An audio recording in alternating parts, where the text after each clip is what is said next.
Okay, तो आज हम स्टार्ट कर रहे हैं कंप्यूटर एप्लीकेशंस के चैप्टर 3 HTML1। पेपर 165 है, सीबीएसई वालों का है ना। ठीक है। HTML1 क्या है बच्चे? HTML1 में पढ़ना क्या है? सबसे पहले तो तुमको पता होना होगा, पढ़ना होगा, वो है इंट्रोडक्शन ऑफ HTML। HTML के बारे में थोड़ा सा ना बेसिक नॉलेजेस होना बहुत ज़रूरी होगा। चलो चीज़ों को समझते हैं, है ना। पहली चीज़ कि HTML है क्या। HTML stands for Hypertext Markup Language। सो ये तुम लोग है ना, जो तुम्हारे प्रीवियस क्लासेस है तुम लोग वहां से पढ़ते आ रहे हो, है ना, कि ये एक ऐसा लैंग्वेज है, such a language which is use to, it's a language used to design web pages slash websites। क्यों ऐसा कह रहे हैं? क्योंकि है ना, वेब पेजेस मिलके ही तो वेबसाइट बनेगा। ठीक है, तो एक ऐसा लैंग्वेज है, एक ऐसा लैंग्वेज जिससे कि हम वेबसाइट डिजाइनिंग करेंगे, है ना। आप लोग देखते होंगे अलग अलग वेबसाइट्स यूज करते होंगे, है ना। वो सारे के सारे जो डिजाइन होते हैं उनका जो बेसिक जो स्ट्रक्चरल जो लैंग्वेज है वो क्या है? वो HTML है। ठीक है, अभी HTML को फिर से समझते हैं। HTML से देखो, दो इसका मीनिंग जो है ना, हाइपरटेक्स्ट का एक मीनिंग होता है और मार्कअप लैंग्वेज का एक मीनिंग होता है। ठीक है, हाइपरटेक्स्ट का मीनिंग क्या होता है कि देखो, नॉर्मली जो हम टेक्स्ट लिखते हैं, नॉर्मली जो टेक्स्ट होता है वो क्या होता है? एक टेक्स्ट डॉक्यूमेंट होता है, ठीक है ना, टेक्स्ट डॉक्यूमेंट। लेकिन इससे एक लेवल ऊपर होगा हाइपर टेक्स्ट। मतलब क्या है कि एक ऐसा पेज, एक ऐसा डॉक्यूमेंट जिस डॉक्यूमेंट में इमेजेस हो सकते हैं, है ना, उसमें वीडियोस हो सकते हैं, उसमें कुछ ग्राफिक्स हो सकते हैं, है ना, उसमें टेक्स्ट तो होना ही है, टेक्स्ट तो होना ही है। इसके अलावा भी ये सारे के सारे चीजें और भी है, और भी ये सब मिलके क्या होता है? एक डॉक्यूमेंट बनता है। इसलिए इसको हाइपर टेक्स्ट कहते हैं, one level above normal text document. ठीक है।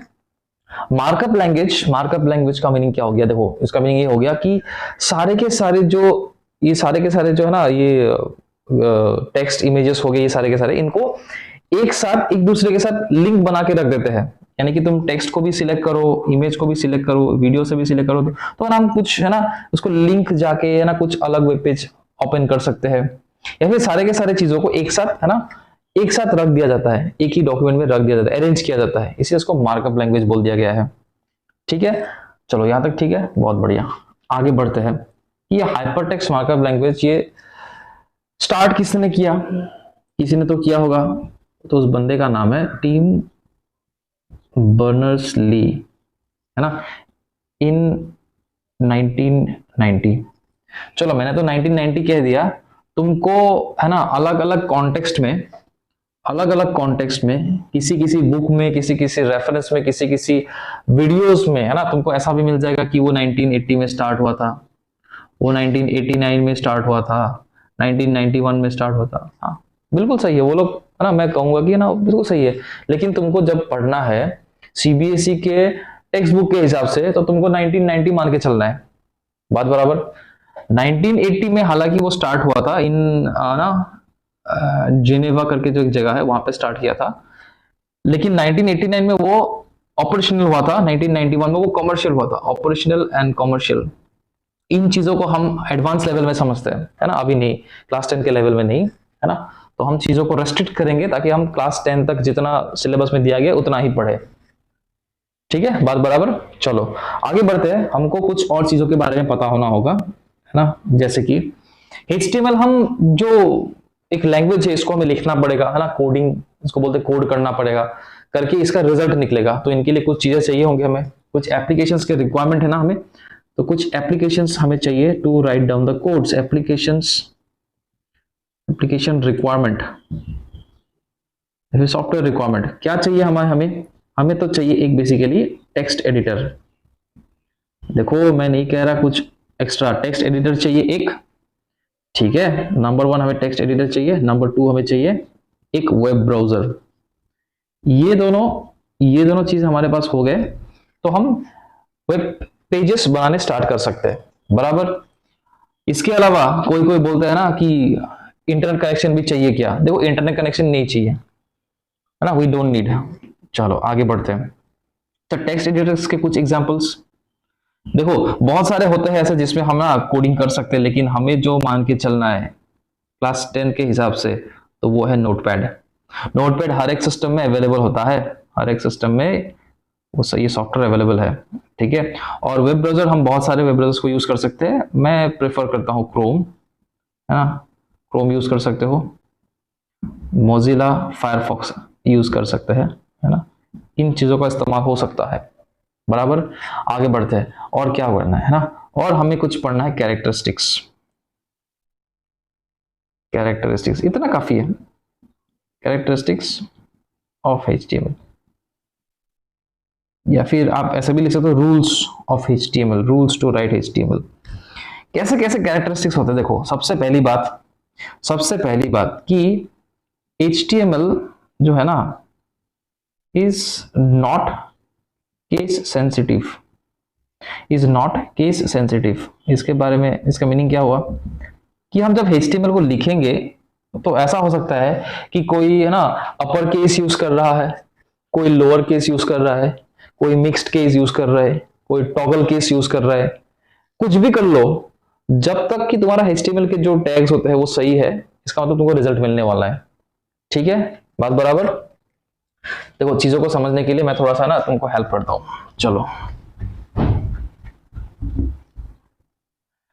अगर देखो सबसे बेसिक चीज क्या है कि HTML जब लिखते हैं ना, HTML लिखने के कुछ टैग्स होते हैं, हम सब टैग्स कहते हैं, यानी कि कुछ उसके रूल होते हैं, ठीक है, उसको टैग्स कहते हैं। जैसे कि होता है ना कि आप मैथमेटिक्स मैंने अलजेब्रा सॉल्व कर रहे हो, तो आपको वहां पे है ना आइडेंटिटीज होते हैं, आइडेंटिटीज का लिखने का एक तरीका होता है, उसको आप चेंज नहीं कर सकते हो अपने हिसाब से, मोल्ड नहीं कर सकते हो। HTML के भी कुछ रूल्स होते हैं, तो अगर HTML एक स्टार्ट करना है तो हमारे पास HTML के टैग होते हैं। टैग दिखने में कैसा होता है, देखो टैग के बारे में थोड़ा बोल देते हैं। टैग दिखने में एक एंगुलर ब्रैकेट रहेगा, और एक एंगुलर ब्रैकेट ऐसे भी रहेगा, और बीच में जो रहेगा वो रहेगा कोड या फिर कमांड रहेगा, कोड या फिर कमांड रहेगा, ठीक है। तो ये जो लिखने का तरीका है, अब मैंने यहाँ पे कोड लिखा है ना, इस कोड की जगह पे अलग अलग है ना, अलग अलग कॉन्टेक्स्ट आते रहेंगे, टेक्स्ट आते रहेंगे, ठीक है। तो ये तुम कोड को तुम ऐसा C कैपिटल अपर केस में लिख के फिर नीचे बाकी सब तुम ना रेगुलर केस में ऐसा लिख सकते हो, या फिर तुम कोड को ऐसा भी लिख सकते हो, है ना, CODE मिक्स केस में हो गया, या फिर तुम कोड को ऐसा भी लिख सकते हो C स्मॉल उसके बाद बाकी के आगे कैपिटल्स, ऐसा भी लिख सकते हो, है ना। या फिर तुम्हारा जो कोड है वो कुछ और तरीका भी जो भी बनता है ना तुम लिख सकते हो, ठीक है, बात बराबर। तो इन चीजों का है ना हमें पता होना चाहिए कि HTML is not case sensitive, इसमें भी रिजल्ट मिलेगा, इसमें भी रिजल्ट मिलेगा, इसमें भी रिजल्ट मिलेगा, बात बराबर। तो HTML is not case sensitive, आपको लोअर केस अपर केस जो भी यूज करना है करो, लेकिन मैं बोलूंगा है ना आप प्रेफर करो कि आपका जो टैग है वो एक ही टाइप का बने, यानी कि आप स्टार्टिंग में अगर सबको अपर केस में स्टार्ट किया है तो आपका पूरा का पूरा जो है ना HTML का जो आपका जो पूरा का पूरा जो है ना वो बनेगा, कोडिंग बनेगा, वो आप ट्राई करो कि आप अपर केस में ही रखो, ठीक है। तो उससे क्या होता है, एक डिसिप्लिन मेंटेन होता है ना, और एक कोड दिखने में भी सही लगता है, ठीक है। चलो HTML केस सेंसिटिव नहीं है। आगे HTML को हम फाइल को हम कहां पे ओपन करेंगे, टेक्स्ट एडिटर कहां, मैंने नोटपैड में लिखेंगे, ठीक है। सेव कैसे करेंगे, save HTML file with .htm/.html extension.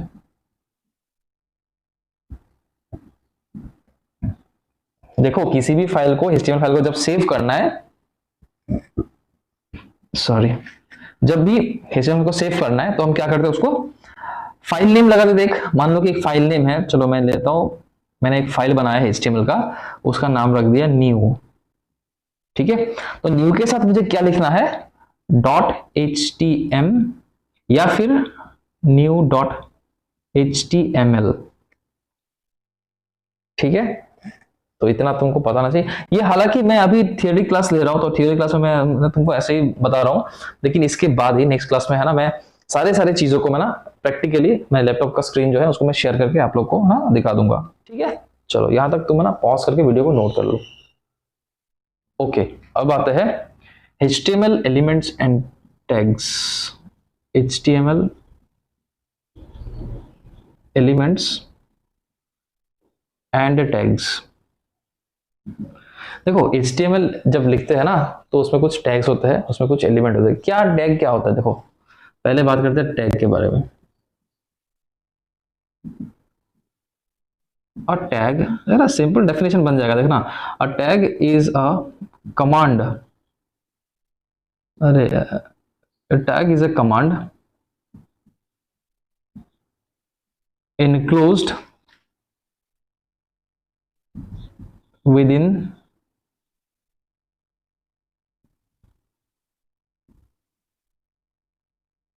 Angular brackets. बोलो ठीक है, क्या बताया हमने, a tag is a command enclosed within angular bracket. तो इसका स्ट्रक्चर कैसा होगा, देखो ये एंगुलर ब्रैकेट लगा दिया, बीच में एक कमांड लिख दिया, जो मैंने अभी इससे थोड़ी देर पहले बताया था ना कि कोड लिख दिया था कमांड, बस ये हो गया tag. Very simple, very simple, बताओ है ना। इसके बाद बात करते हैं कि टैग के टाइप्स क्या होते हैं। टैग के भी टाइप्स होंगे, है ना, टैग के भी टाइप्स होंगे। टाइप्स, पहला टाइप और ये दूसरा। चलो पहला हो गया हमारे पास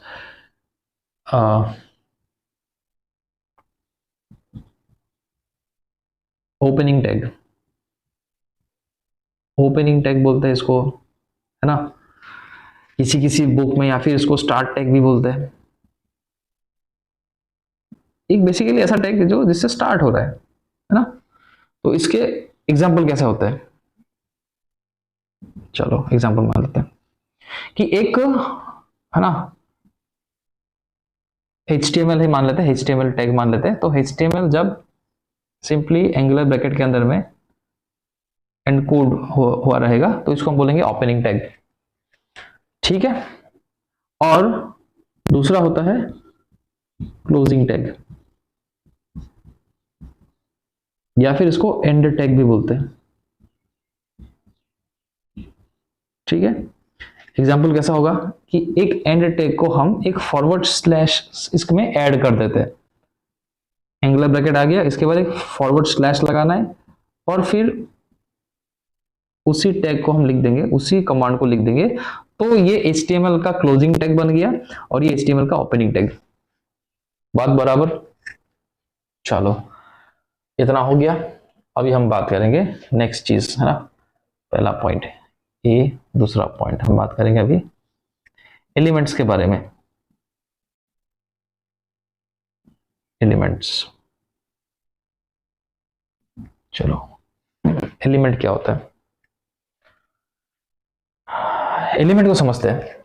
देखो जब भी एक ओपनिंग टैग रहेगा, जब भी एक ओपनिंग टैग रहेगा, फॉर एग्जांपल मुझे एक पैराग्राफ चाहिए, या फिर ना पैराग्राफ नहीं बोलते है ना, मान लो कि मैं HTML स्टार्ट कर रहा हूं, HTML स्टार्ट कर रहा हूं, बहुत बढ़िया। अब HTML के अंदर में मैंने बहुत कुछ लिख देना है, टैग लिख देना है ना, कंटेंट लिख देना है, टेक्स्ट लिखना है, लिंक्स वगैरह, है ना, टैग्स, एट्रीब्यूट्स, बहुत सारी चीजों का पूरा वेबसाइट जो है वो HTML के अंदर ही आ जाता है, बराबर। तो HTML के अंदर बहुत सारे, है ना, क्या है मेरे पास, कंटेंट है, या फिर मैं इसको कंटेंट नहीं टेक्स्ट लिखता हूं, बहुत सारा टेक्स्ट है। और ये HTML जब मेरा पूरा वेब पेज बनकर तैयार हो जाएगा तो एंड में मुझे क्या करना है, HTML को क्लोज भी कर देना है, ठीक है, बात बराबर। तो एलिमेंट क्या हुआ अब, ओपनिंग टैग से क्लोजिंग टैग तक इंक्लूडिंग द टेक्स्ट, ये पूरा का पूरा को हम क्या बोलते हैं, एक एलिमेंट बोलते हैं, ठीक है। Opening tag plus text plus closing tag, इसको हम क्या बोलेंगे, इसको हम क्या बोलेंगे, इसको हम बोलेंगे एक एलिमेंट, ठीक है। और जिस एलिमेंट में ओपनिंग टैग, टेक्स्ट और मतलब सॉरी, और क्लोजिंग टैग जो रहेगा ना, उसको हम स्पेसिफिकली बोलते हैं कंटेनर एलिमेंट,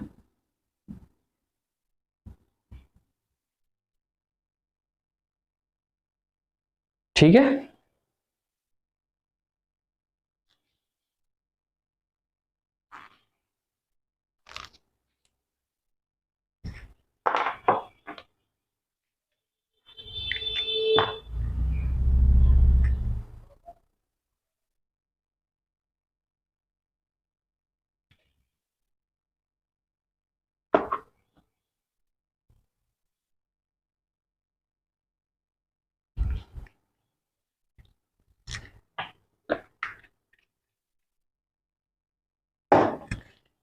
ठीक है, बराबर। और और ऐसा भी होता है कि कभी कभार तुम्हारे पास है ना opening tag, text, closing tag, ये सब रहेगा ही नहीं, सिंपली एक टैग रहेगा, ओनली वन टैग, है ना। और उसी टैग में सारा का सारा जो टेक्स्ट है, जो भी इंफॉर्मेशन है, उसी टैग में आ जाएगा। तो ऐसे केस में हम इसको एम्प्टी एलिमेंट भी कहते हैं, एम्प्टी एलिमेंट। ठीक है, इसमें क्या होगा, ओनली, है ना, ऐसा टैग लिखता हूं मैं, ओनली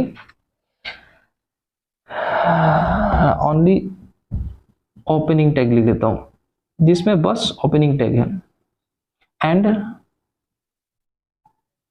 नो क्लोजिंग टैग। तो ऐसे केस को हम क्या बोलते हैं, एम्प्टी एलिमेंट, बराबर। इसके एग्जांपल से देखते हैं, मैंने यहाँ पे ये एग्जांपल लिख दिया। और हम अगर बात करेंगे कि एक इमेज की, अगर हमें वेबसाइट में एक इमेज को अपलोड करना हुआ, तो हम एक टैग का यूज करते हैं जिसका ना नाम है img। तो ये एग्जांपल हो गया हमारा, img is an example of empty element, या फिर एम्प्टी टैग भी बोलते हैं कोई कोई, है ना, या फिर कंटेनर एलिमेंट, कंटेनर टैग भी बोलते हैं। ठीक है, बात बराबर। चलो यहां तक तुम है ना नोट कर लो चीजों को। ओके, तो हमें पढ़ना है अभी तीसरी चीज, एलिमेंट्स एंड टैग बोल दिया मैंने। तो टैग के साथ ही मैं और एक चीज को यहाँ पे है ना बता देना चाहता हूं, और वो है हमारा एट्रीब्यूट। ठीक है, पढ़ लेते इसको भी एक साथ। सो लिखेंगे क्या इसमें कि additional information to the main tag. जो भी हमारा मेन टैग है, उस टैग में अगर हम एक एडिशनल इंफॉर्मेशन डालना है, तो उसको हम एट्रीब्यूट के जरिए डालते हैं। बात बराबर, समझते इस चीज को। मान लो कि तुमने एक पैराग्राफ लिखा, पैराग्राफ, पी टैग आ गया, so this is a paragraph. अभी मुझे ये पैराग्राफ कहां पे चाहिए, मान लो कि पैराग्राफ बहुत लंबा है ना, ऐसा लिख देता हूं मैं। ठीक है, तो मान लो कि पैराग्राफ तुम्हारा है खासा, अच्छा खासा लंबा पैराग्राफ। तो इसके कुछ अलाइनमेंट होते हैं, देखो मान लो कि ये तुम्हारा स्क्रीन है, ठीक है। अब है ना, इस एरिया में तुम्हारा सारा का सारा पैराग्राफ आ जाएगा, दिस इज अ पैराग्राफ। ठीक है, तो ये पैराग्राफ तुम्हें कहां पे चाहिए, हमने पढ़ा होगा कि पैराग्राफ को हम लेफ्ट अलाइन कर सकते हैं, है ना, पैराग्राफ को हम राइट अलाइन कर सकते हैं, पैराग्राफ को सेंटर अलाइन भी कर सकते हैं। ठीक है, और पैराग्राफ को जस्टिफाई कर सकते हैं, यानी कि दोनों तरफ अलाइंड है। इन चीजों को हमने माइक्रोसॉफ्ट ऑफिस में पढ़ा हुआ है, वर्ड में। ठीक है, हालांकि कुछ कुछ चीजें है ना सेम होते हैं यहाँ पे, तो बस थोड़ा सा दिमाग लगाना है। देखो, अगर तुम्हें पैराग्राफ्स जो तुम्हारा डेस्कटॉप जो स्क्रीन है उसके बीचों बीच चाहिए, है ना, तो हम उसमें क्या करते हैं पता है, हम इसमें लिखते हैं P space align is equal to, quotes के अंदर लिखते हैं सेंटर। ठीक है, बात को समझो। तो P जो हुआ वो हमारा क्या हुआ, ये हो गया हमारा मेन टैग, ये हमारा मेन टैग है ना, इसमें ही तो सारा का सारा एडिशनल इंफॉर्मेशन डाला गया। देखो ये हो गया additional information, this is the attribute. क्योंकि पैराग्राफ जो है वो सेंटर पे होगा, ये कैसे पता लगेगा, हमने इसमें additionally align is equal to centre डाला हुआ है, तो ये होता है attribute, additional information to the main tag. खत्म। अभी हम एट्रीब्यूट को थोड़ा सा और है ना, और इसको थोड़ा सा जान लेते हैं। मैं इसी को एग्जांपल के तौर पे ले रहा हूं, align is equal to centre. जब भी हमारा जो, एक सेकंड, हमारा जो एट्रीब्यूट होता है वो एट्रीब्यूट इक्वल साइन से दो पार्ट में, दो हिस्सों में सेपरेट होकर रखा है। ठीक है, the left side of the equal sign is your attribute, इसको हम बोलते हैं एट्रीब्यूट टाइप, और इक्वल साइन में होता है एट्रीब्यूट वैल्यू। ठीक है, बात समझ रहे हो, ये एट्रीब्यूट टाइप, दूसरा वाला पार्ट एट्रीब्यूट वैल्यू। ये जो एट्रीब्यूट टाइप है, इसको हम आगे और पढ़ते हैं, ये फिक्स्ड होता है, यानी कि अलाइनमेंट करना है तो उसके जो टर्म है, जो वर्ड है, वो अलाइन ही है। इसमें तुम अलाइनमेंट लिखोगे तो गलत हो जाएगा, ये फिक्स्ड होगा, लेकिन जो वैल्यू है, वैल्यू क्या होता है, value can be changeable, value change हो सकता है ना, कैन बी चेंज लिख देना इसमें, value can be changed, can be changed, ठीक है, ठीक है। चलो अभी और एक चीज को पढ़ लेते हैं ये पेज, है ना। अगर तुम्हारा जो भी एट्रीब्यूट वैल्यू है वो एक सिंगल टर्म का है, समझ रहे हो, मतलब एक ही वर्ड है उसमें, तो उसमें तुम कोट्स नहीं देने से भी चलेगा, जैसे कि मैंने यहाँ पे कोट दिया है ना, तो ये नहीं देने से भी चलता है, ये ऑप्शनल होता है। लेकिन अगर तुम्हारा जो एट्रीब्यूट वैल्यू है वो एक से ज्यादा वर्ड में है, तो हम क्या करते हैं, उसको कोट में डालते हैं, है ना। तो इसके लिए भी ना हम मान लेते हैं कि एग्जांपल हम शो कर देते हैं तुम्हारे लिए। अगर मान लो कि हमें कुछ एक साइज है ना डिक्लेयर करना है, साइज इज इक्वल टू मान लो कि 20 पिक्सल्स, देखो 20 एक नंबर हो गया और पिक्सल्स एक अलग चीज है, तो ना, तो इन दोनों को हम अलग अलग लिख रहे हैं, तो इसके लिए हमें कोट्स डालना चाहिए, कोट्स डालना पड़ता है, ठीक है। बात समझ में आएगी, हम इन चीजों को और है ना आगे जाके डीप में पढ़ेंगे। चलो यहां तक जो भी है तुम्हारा नोट कर लो। ओके, अभी हम पढ़ेंगे HTML का स्ट्रक्चर, ठीक है।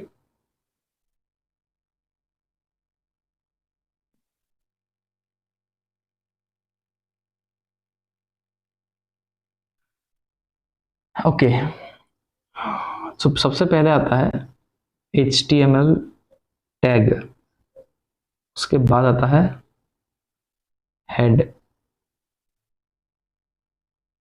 हेड के अंदर आता है टाइटल, टाइटल में कुछ ना कंटेंट आएगा, टेक्स्ट आएगा यहाँ पे, फिर हो जाएगा टाइटल क्लोज, ठीक है। उसके बाद आएगा हेड क्लोज,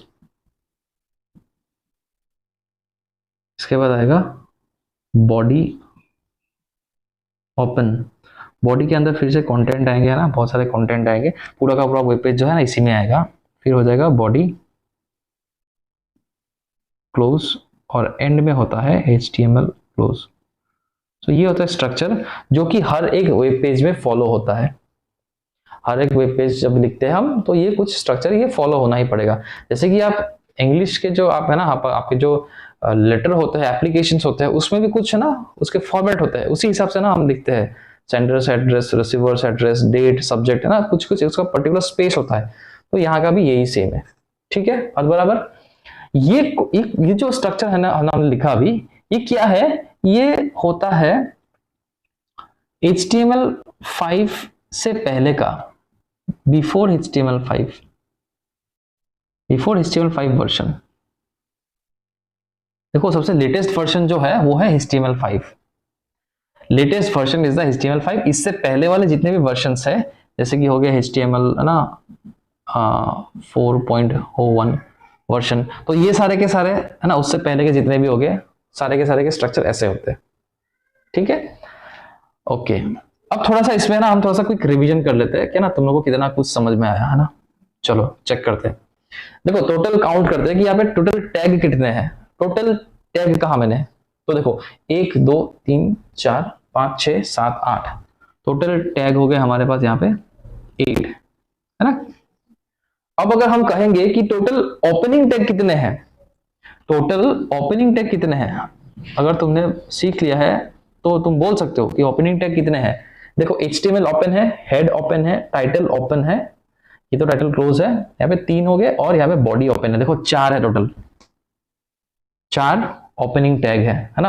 अगर हम कहेंगे यहाँ पे क्लोजिंग टैग कितने हैं, तो क्या कहेंगे हम, देखो एक यहाँ पे क्लोज हो चुका है, ये क्लोज है, ये 2 क्लोज है, यानी 1 2 3 4, यहाँ पे भी 4 है, ठीक है।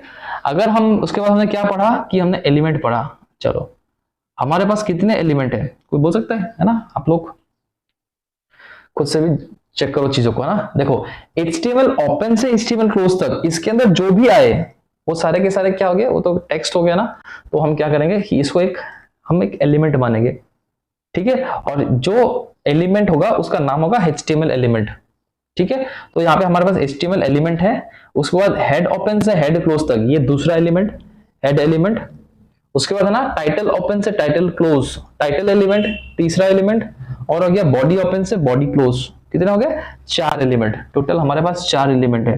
अगर हमको पूछा गया कि ये कौन से टाइप के एलिमेंट है, तो सबके सब में ओपनिंग है, क्लोज है ना, head open head close, title open title close, body open body close, सबके सब क्या है हमारे पास? ये सारे के सारे कंटेनर एलिमेंट है। बोलो आ रहा है समझ में? कंटेनर एलिमेंट बराबर। और कुछ है क्या? हमने यहाँ पे कहीं पे एट्रीब्यूट देखा क्या? कहीं पे एडिशनल इंफॉर्मेशन था यहाँ पे? नहीं था, नील। तो इतना है आपका बेसिक। ये आपका बेसिक्स है HTML चैप्टर 3 पार्ट 1 का। ठीक है, इसमें और एक चीज मैं अभी है ना आपको बता देता हूँ, इसमें और एक चीज आपको बता देता हूँ मैं, हालांकि इस चीज को मैं नेक्स्ट वीडियो में डिस्कस करूंगा। अगर HTML बिफोर का वर्जन ये है, तो HTML 5 वाला वर्जन कैसा है फिर, है ना? आप लोग है ना पॉज करके ना स्क्रीनशॉट लेते रहो, है ना? मैं कुछ कुछ चीजों को यहाँ पे ना मैं क्या मॉडिफाई करते रहता हूँ। चलो, अगर HTML 5 वर्जन हुआ, तब ये कैसे पता लगेगा कि है ना ये HTML 5 वर्जन है? देखो चीजों को समझो। ये जो हमने लिखा, ये हमने कहां पे लिख रहे हैं? हमने ये कहां पे, ये स्ट्रक्चर ये कहां पे लिख रहे हैं हम लोग? ये हम लोग लिखेंगे नोटपैड में। ठीक है, मैंने स्टार्टिंग में बताया था नोटपैड में हमको कोड करना होता है। अब नोटपैड का जो फाइल सेव होगा वो ओपन कहां पे होगा? वो ब्राउजर में होगा। नोटपैड में सेव होगा और ये फाइल ओपन कहां पे होगा? ओपन होगा ब्राउजर में, बराबर। तो एक फाइल नोटपैड में बन रहा है, ओपन हो रहा है ब्राउजर में, तो ब्राउजर को समझ में कैसे आएगा कि ये एक वेब डॉक्यूमेंट है? तो उसको समझ में आता है ये पहला टैग से, है ना? जब ब्राउजर रीड करेगा कि नोटपैड का HTML का पहला, मतलब जो नोटपैड का जो टेक्स्ट जो फाइल है उसका पहला जो कोड है वो HTML है, तो ब्राउजर समझ जाएगा कि हाँ ये वेब डॉक्यूमेंट है। तो अगर हमको HTML 5 वर्जन स्टार्ट करना है, तो हमको लिखना होता है exclamation doc type as a single word, और साथ में लिखना है HTML। बाकी के पूरे सेम चीज है। ठीक है, इतना याद रख लो बस। अगर HTML 5 है तो एक्सक्लेमेशन डॉक टाइप HTML, है ना? तो हालांकि आज तक क्वेश्चन ऐसा देखा नहीं गया, लेकिन मैं फिर भी बोल देता हूं कि एक्सक्लेमेशन डॉक टाइप का डेफिनेशन क्या है। ये एक्चुअली होता है डॉक टाइप डेफिनेशन, है ना? तो exclamatory mark doc type HTML का मीनिंग होता है डॉक टाइप डेफिनेशन, और है ना, और ये बाकी स्ट्रक्चर सेम रहेगा। बोलो ठीक है। तो यहां तक था हमारा बेसिक्स, HTML स्ट्रक्चर हो गया। इसके बाद जो है ना हम बढ़ेंगे कि HTML को क्रिएट कैसे करते हैं, है ना? उसको मैं स्क्रीन लेके आ जाऊंगा।